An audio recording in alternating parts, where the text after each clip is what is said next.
Squirrels in our garden, rats in the alley, pigeons on the street. Why do we find certain animals so annoying and sometimes terrifying? Science writer Bethany Brookshire explains all of this in her new book, Pests, How Humans Create Animal Villains. And Bethany joins us live.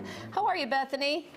I'm well. Thank you for having me. So you mean to tell me that should we be hugging the rats? I wouldn't go that far.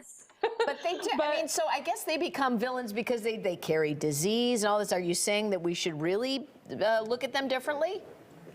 It's more that I think we should look at ourselves. You know, rats and mice and pigeons, a lot of them are thriving in human environments because we've done things that have allowed them to thrive, right? In the case of rats, we have put out a lot of trash. And we do it all the time on a nice regular schedule. We give them Friday night takeout every Friday night.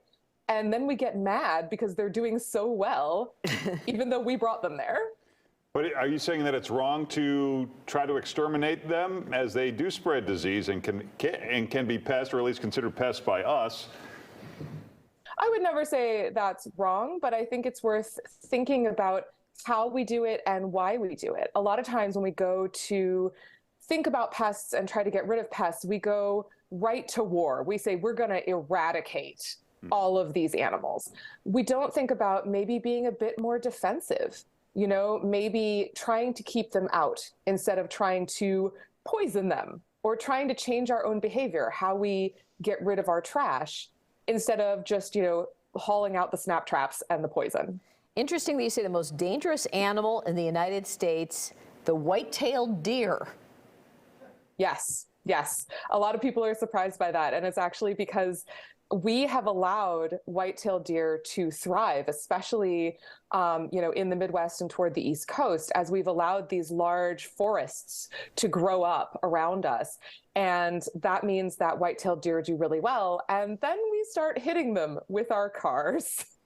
And that's what makes them so dangerous. They kill, I think, more than 200 people a year when they hit white-tailed deer.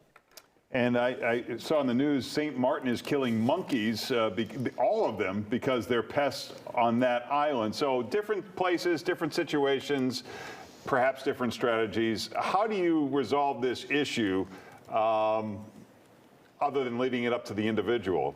Is there a better way? You know, I think a lot of it has to do with our perception, right? We call things a pest because they are bothering us. And we don't often think about why some animals bother us and other animals don't. I think if we paused and thought about the way we approach our environments, right? What is a pest is a lot about what we believe should be somewhere. Do we believe that an animal has a right to live with us? And if we change the way we thought, we might change the way we approach these animals. That's not to say they can always be around us. That's not to say we should always be overwhelmed with rats. But it is to say that we can change how we think about these animals, which changes how we manage the animals that live with us. All right. For more, you can check out BethanyBrookshire.com or follow her on Twitter. Thank you so much for joining us. Thank you so much for having me.